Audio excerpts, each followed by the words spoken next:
It's that time of the year again.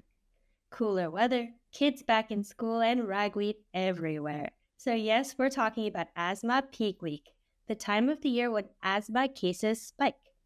Despite what the name suggests, these flare ups actually begin the second week of September and linger throughout October. In this episode, we're going to talk about why this happens and, more importantly, how you can get ahead of it. This episode is brought to you in partnership with the Allergy and Asthma Network, and we want to thank AstraZeneca for sponsoring this episode. You're listening to The Itch, a podcast exploring all things allergy, asthma, and immunology.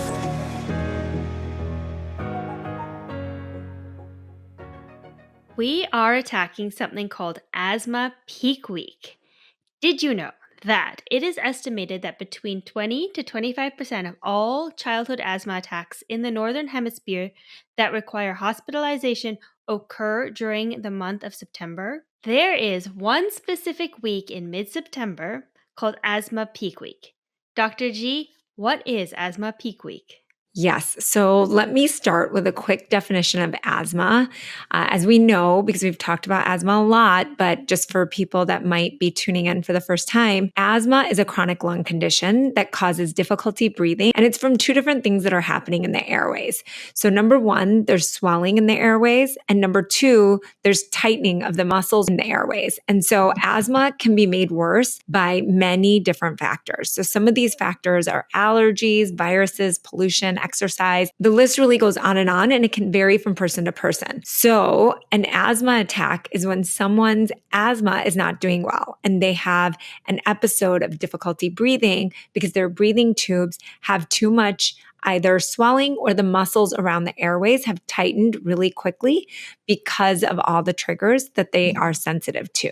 So asthma peak week is a particular time of the year when there's a number of factors that come into play that can cause more of these asthma attacks. Thanks, Dr. G, for giving us a quick definition of asthma. You're right, super important right off the cuff to know exactly what we're talking about.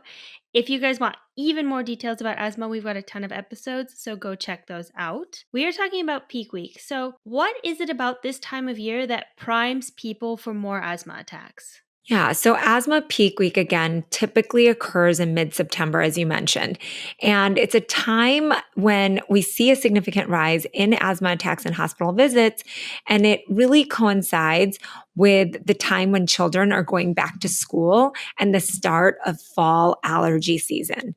So there are several factors that contribute to asthma peak week. As those little kiddos are going back to school, one of the big factors is that there are more germs and more respiratory infections that are getting passed around from all of these tiny little fingers. And so returning to school also increases exposure to indoor allergens. We also know that idling school buses and all of the exhaust fume that's put out has been shown to be a source of air pollution, and that can cause irritation to the lungs. And in the fall, we also see colder temperatures and fall pollen season. So all of these different factors come together to create asthma peak week.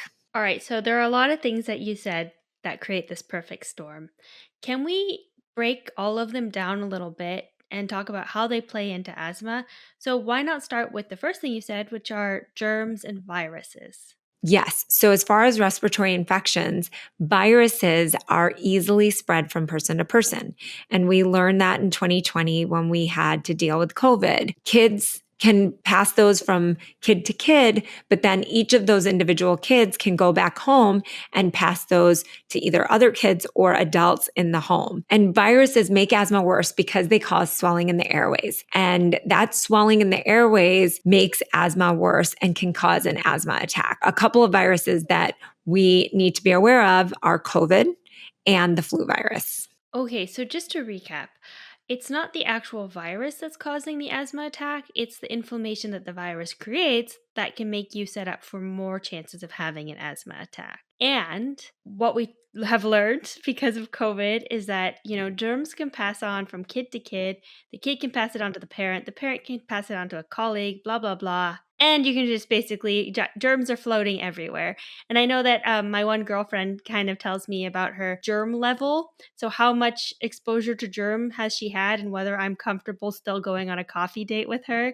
So, I also suggest if you're someone who is concerned about viruses in this time of the year, it's okay. And I think it's definitely become okay since COVID to ask someone, like, have you been exposed to viruses recently? Because I'm just a little bit worried that my asthma is not controlled or good enough at this point in time to maybe encounter a virus. On top of that, I think there's the washing of hands, which we learned from COVID. But is there anything else, Dr. G, that you would say we can do to prevent the spread of viruses or our chances of getting any viruses? Yeah, absolutely. So, hand washing, as you mentioned, is critical. Also, wearing masks, which is also something that we learned from COVID, can help prevent the spread of infection to others.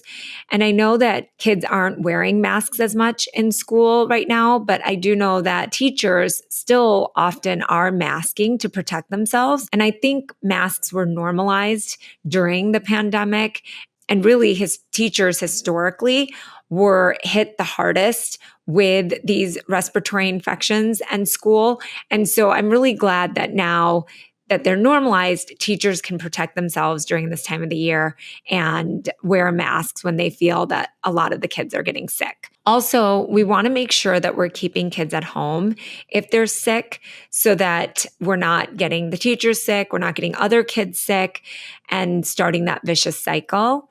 And it's also important to make sure that we're getting vaccinated against all of these viral infections. So, two key viruses that we should all be getting vaccinated for are the influenza or flu vaccine and the COVID vaccine. Great. So I honestly feel like we kind of have a handle on germs and viruses. If anything, COVID taught us how to deal with those. So you mentioned indoor allergens. Can we unpack that? How do indoor allergens play into peak week? Yes. So indoor allergens include dust mite and mold and even pet dander exposure. So when kids go back to school, the schools have been idle. They try their best to clean out those schools, but there have been studies that show that dust mites are a big problem in schools and that also mold exposure. And then another thing to remember is that if one child has a pet, they might be bringing that pet dander into the school on their clothes, on their hair. And so other kids might get exposed to pet dander if they're allergic. And that can also trigger someone's asthma. Yeah, I always think of coming back to school like you're entering this dusty building that's been sitting there dormant for 2 months. So I can definitely see that it's full of gross stuff. Even though it's been cleaned, I mean, they're huge buildings. The one thing that you mentioned, which is interesting, and I've had this experience on the train before where I was sitting beside someone who must have had a cat because all I could do was sneeze for like the whole train ride. How can someone's pet actually impact someone in class who has a pet allergy? Yeah. So just as you mentioned, someone being close to you that has pet dander on their clothes or maybe has it all over, on their hair, on their clothes. And that can affect people. Allergens can stick to clothes, to hair. And that's why it's really important to take a shower and change your clothes, especially before bedtime, because this helps keep those allergens out of your bedroom, which is so important because really that's the one space that we spend the most time in, or we should be spending the most time in because we should be getting 7 to 8 hours of sleep every night. Yeah, and that is one reason why I'm totally grossed out when people wear their street clothes and lie on their bed. Just saying, it's kind of nasty. So, talking about bringing stuff from the outdoors inside, let's talk about those outdoor allergens. That's one thing you mentioned. We have outdoor allergens in the fall that are a little bit different. Can we unpack those? Yep. So fall allergies, what we're talking about here are weeds. Okay. So weeds release their pollen during the fall. And one of those is ragweed. So ragweed is a common allergen for a lot of people. And we also know that ragweed in particular is on the rise secondary to climate change. So we want to keep that in mind, especially for people that already know that they're allergic to fall allergens. In addition, you can also see mold from fallen leaves. So as the leaves start dropping, they get wet because it's also a damp time of the year. And that dampness and that moisture actually causes mold to develop on the leaves. So as people are raking their fall leaves, that can also bring up some of this mold into the air, which can affect someone's asthma. So, would you say that if you are someone who knows that mold can trigger an asthma attack, maybe you get your best friend to rake leaves for you? Yes, I would definitely have a best friend rake your leaves, or definitely wearing a mask if you have to do it yourself, because that can help prevent it from getting into your nose and into your mouth, which can cause that irritation. And I actually have a funny fact about the mold. Apparently, I like moldy leaves. We didn't really actually realize that leaves got moldy until my parents' pet would always get like these weird allergy eyes during fall, and we found out she actually had a mold allergy from the moldy leaves. So my grandma took it on her to rake the leaves every day so that we had no moldy leaves around the house. So is there anything else that we can do to make sure that those outdoor allergens don't come indoor or that they're impacting us? I'm guessing it's kind of the same thing, showering and making sure that your bedroom's a sanctuary, but what else do you recommend, Dr. G?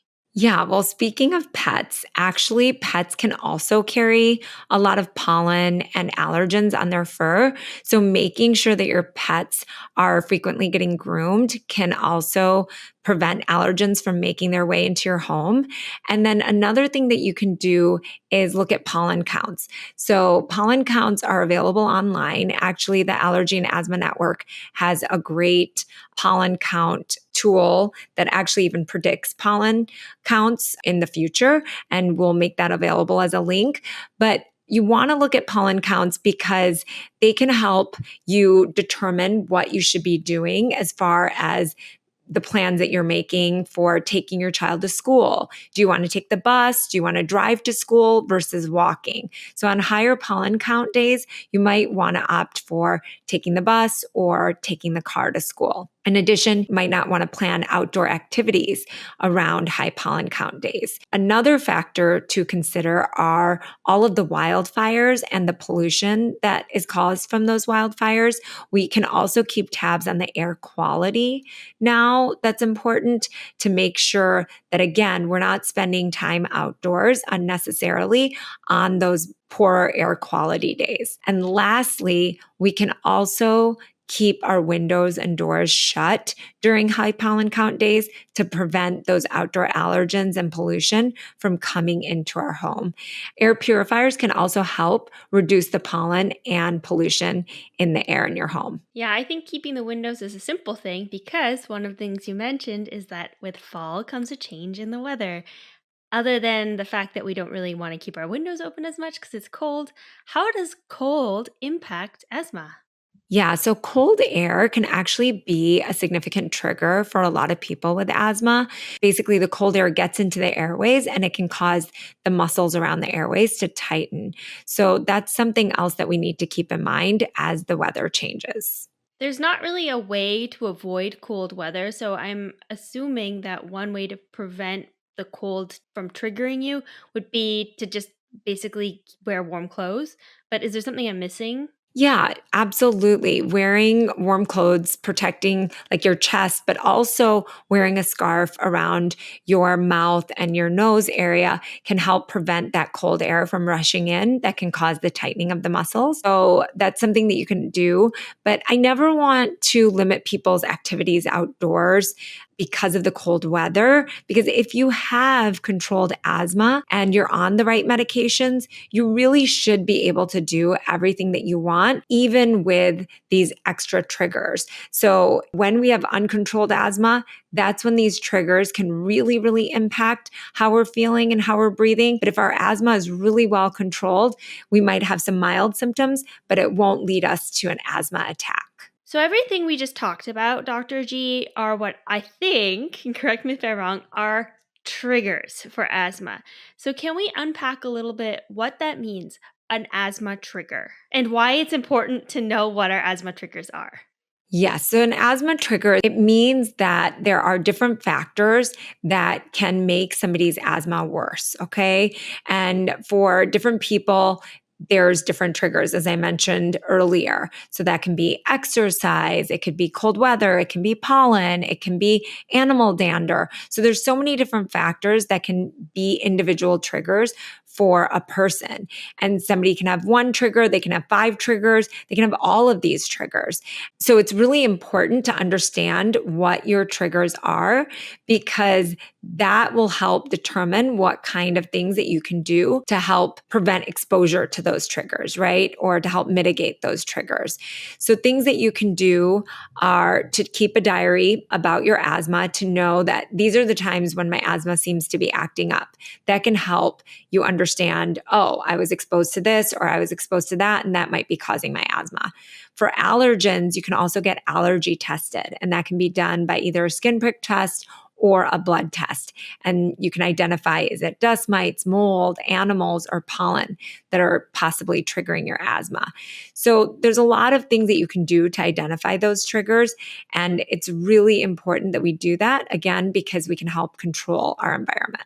Great. So you mentioned controlled asthma, and you just mentioned control our environment. I'm hearing the word control, and I think we should jump into controlled asthma. What does that mean to have well controlled asthma? So, well controlled asthma really is where you have minimal symptoms, no limitations in your activities, and you're infrequently using what's called your rescue inhaler, or the inhaler that helps open up your airways quickly. So, in order to make sure that your asthma is controlled, you really want to check in with your asthma doctor before the fall season starts, so that if you have any signs of uncontrolled asthma, the doctor can help you get rid of that underlying inflammation, which is the culprit of uncontrolled asthma. And you really want to have time, because it takes time to get rid of inflammation. So, what I'm hearing you say is that you really want to be proactive about getting your asthma in control, because the swelling that you have because of the asthma takes time to get rid of. And you really don't want to have it by the time peak week arrives. Exactly. So it's really important to prepare for this fall season when all of these factors come together. And we know that for so many people, it can lead to a poor outcome. So the first thing that you want to do and that you can do is to schedule an appointment with your doctor as early as you can. So I would say as ideally 2 to 3 weeks before fall starts. And that way you can review your asthma action plan. You can start or adjust the medications that are needed to ensure that your asthma is under control. And another thing that parents, I think, often forget is their healthcare. So asthma tends to be a family disease. So I have asthma, my son has asthma now, and we can both go together to make sure that our asthma is under control.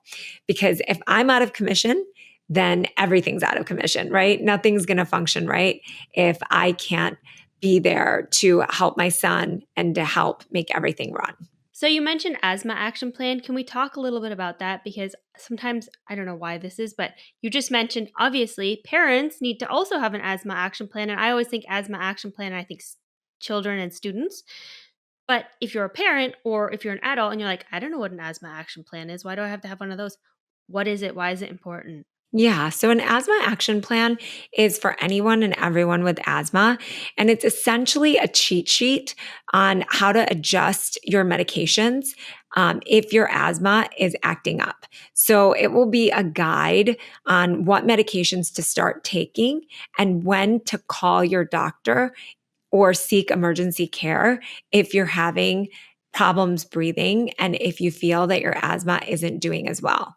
It's really important to understand your asthma action plan and to review it with your doctor. Yeah, it sounds honestly, it sounds like it's common sense, but when you're having an asthma attack, there's comfort in knowing that you have a plan in place and you've gone through that with your doctor, because when you're having an asthma attack, you can have panic, right? And when panic ensues, you sometimes have no idea what to do. And with your asthma action plan, you have a clear idea of what needs to happen. Or if you're someone who's like, I'm having an asthma attack and I feel like the whole world is completely overwhelmed, someone else can take that asthma action plan and take control for you. So that's why it's always good to have it like on your fridge or take a picture of it and have it on your phone and share it around with your family if you're a kid or if you're an adult. Now, I'm always curious, Dr. G, how can a patient get the most out of their doctor visit? So, you say they should come and they should review their asthma action plan with you. What are your tips to make the most out of that short time they get with you? So, some of the things that you can do to ensure that you have a productive visit with your doctor. Number one, to write down your questions ahead of time. So visits can oftentimes feel overwhelming. Sometimes you're late to your appointment. Sometimes you're worried about what you have to do after your appointment. So your mind is consumed with so many different things and so many different factors that to make it easier, you want to write down your questions ahead of time when you don't have all of these things going on so that you don't miss talking to your doctor about certain things that you wanted to address. In addition, you want to check with your pharmacy to see if you need refills and how many refills you have at the pharmacy level in order to get the refills at your doctor's appointment. You also want to check expiration dates on your medications before going in. And actually, I also think it's really helpful if you take your asthma medications to your doctor's appointment.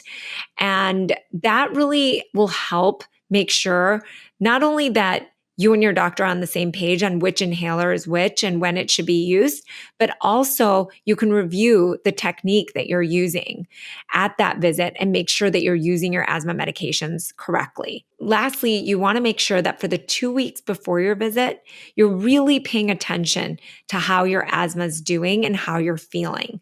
So you want to write down the symptoms that you're experiencing, definitely how often you're taking your asthma inhaler to help open up your airways. And one easy thing that you can do is just keep a note on your phone. That is really the one thing that we carry around with us all the time. And that's probably what's going to make it easy for you to jot down those symptoms and what you're experiencing most easily or what your child is experiencing. Making sure that you're checking in with your child multiple times during the day to see, are they experiencing any symptoms related to their asthma, and writing those things down so that you're fully prepared for your doctor's visit. Yeah, you have the notes part in most phones, and to keep just like a general asthma note is good so that you can have the symptoms that you were just talking about, but also include all the questions you have. So you have one document you can take with you to your doctor's appointment. The other thing I wonder is should they also be taking their current asthma action plan with them to the doctor so they can review that? So, your doctor should have on file the asthma action plan that they've given to you. But if you have it and you want to review it with them, that's definitely a good idea. And what about school? Is there anything that parents should be asking their doctors about school? It's really important to check in with your child's school before your appointment.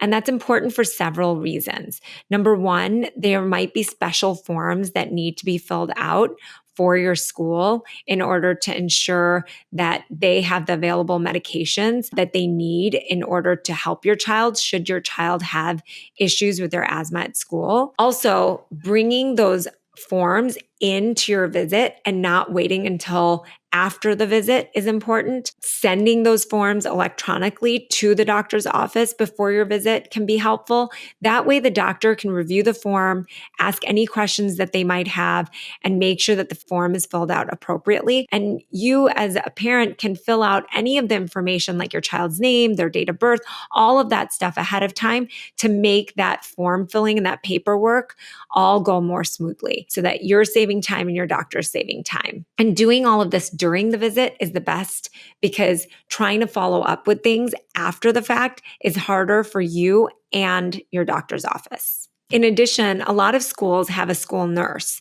And if you're having a hard time giving your child their medication, especially in the morning, if they're on a controller medication and the morning schedule is just too complicated and hectic, sometimes the school is actually able to give your child their morning medication.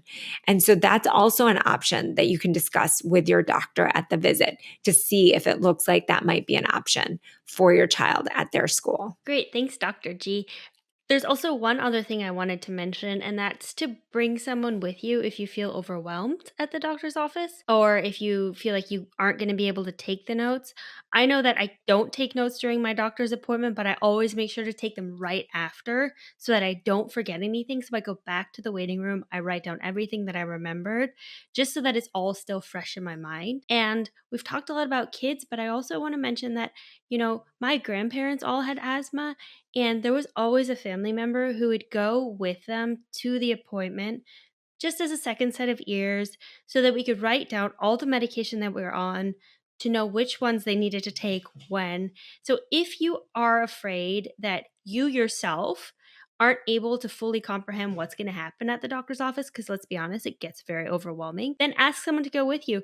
Or if you have an elderly family member or friend who you fear might not be getting everything they can out of their doctor's appointment, for instance, not asking the right questions, then go with them, be that support and help them get the most out of the appointment that they can.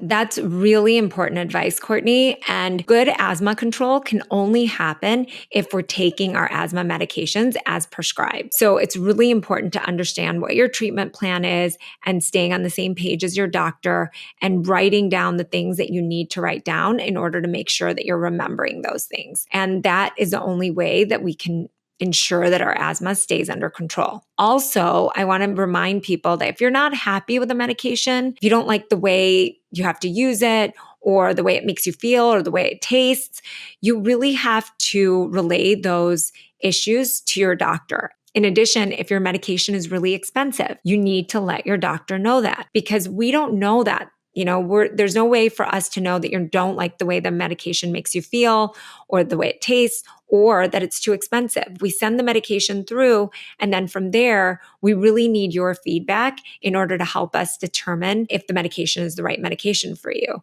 And I just want to remind everyone that there are so many different medications to choose from for asthma that we can come up with the right treatment plan, but we just have to have good communication in order to do that. I want to thank you so much, Dr. G, for talking about cost. I know that that's something that a lot of patients find kind of embarrassing to talk about, is to talk about money with your doctor. That's not the conversation you want to be having, really, at the end of the day.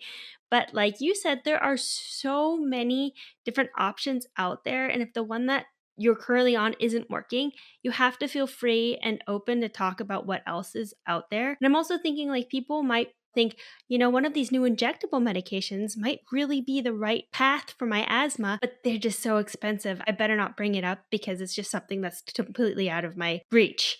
So, Dr. G, is there any advice for overcoming this kind of financial obstacle that patients might be facing? Yeah, so this is a really good opportunity to remind people that there are actually a lot of different programs out there that are available to help cut the cost of medications.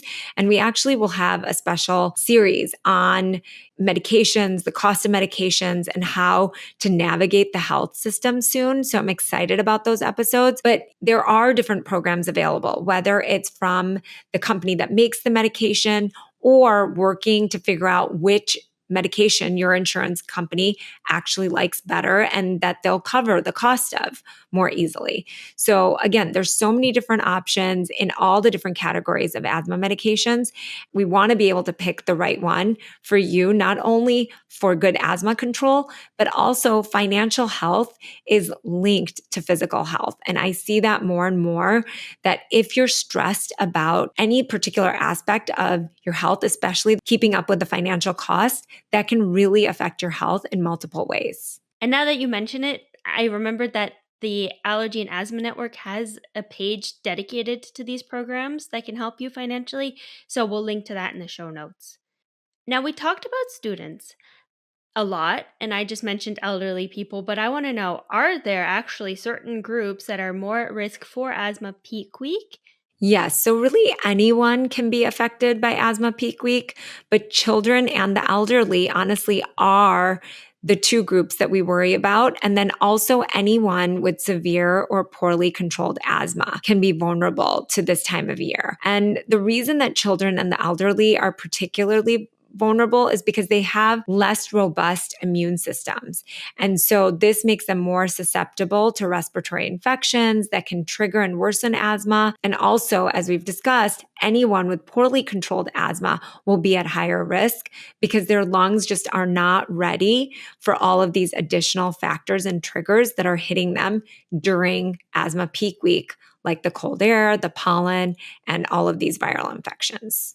Great. So to wrap up this episode, there's one thing that we really haven't talked about at all, and that is asthma symptoms. And I guess you got to know the asthma symptoms to know whether you have controlled asthma, right? So what are asthma symptoms? What should people be looking out for? Yes. So signs to look out for to know that you have poorly controlled asthma are things like coughing, wheezing, shortness of breath, chest tightness. Waking up at night with these symptoms or early in the morning are also signs that your asthma is not under control. And there's this nice 2-2-1 rule that's a simple guide to help you determine whether or not your asthma is well controlled. So that's daytime symptoms. If you're experiencing asthma symptoms like coughing, wheezing, or shortness of breath more than twice a week, so more than 2 times a week, your asthma may not be controlled. Nighttime symptoms. If you wake up due to your asthma more than 2 times a month, this suggests that you have poorly controlled asthma. And then your rescue inhaler use, so the inhaler that you reach for to open up your airways quickly, if you're using that more than once a week, then that's a sign that your asthma is not well controlled. So again, keeping a note or journal ahead of your visit to really document if your asthma is under control or not can help. And then there's also online questionnaires that are validated. There's one called the AirQ, and it's 10 easy questions where you answer those questions and it'll let you know if your asthma is controlled or not controlled. There's also the ACT questionnaire that we've been using, and that's available online, and we'll link to both of them. And, the AirQ in particular is for 12 and older. That's where it's been validated, but the ACT can be used in children as young as 4. So these are different ways that you can check to see if your asthma is controlled. And it's a good idea to do that before your visit, so you come in prepared. I know that I took the AirQ test just for fun, and 6 years ago, before we started this podcast, it would have definitely been like not controlled at all. And now it's controlled. So I am really the perfect example of why you should get your asthma controlled. That's so great to hear, Kortney. And I know that we both have asthma and we both know what it feels like to have controlled or uncontrolled asthma. And that's why, these discussions are so important, but especially during this time of the year when we're worried about something like asthma peak week. So the American Lung Association has this one-liner that I think about so often. It's, if you can't breathe, really nothing else matters. And I definitely find that to be true for myself. And I want to make sure that other people and patients are aware of all of the things that they can do to make sure that they don't get in trouble during asthma peak week. Thank you, Dr. G. I think that is honestly the perfect way to end this podcast. If you can't breathe, nothing else matters. Check out our show notes for the resources that we've talked about. Also, if you have a quick second, we have a link in our show notes, and it's a questionnaire because we want to know who you are. Are you a patient? Are you a doctor? Are you a nurse? We want to know who's listening, so please take just less than a minute to answer that, and we would appreciate it so much. So thanks again, and I hope that you are all on a journey to get controlled asthma. Thank you for listening to today's episode. Remember that all information you hear today is for informational purposes only and are not intended to serve as a substitute for the consultation, diagnosis, and/or medical treatment of a qualified physician or healthcare provider. And also, don't forget to subscribe to our podcast. And if you have a second, help spread the word by rating our podcast and sharing with your friends and family who might also be interested in learning more about allergies, asthma, and immunology.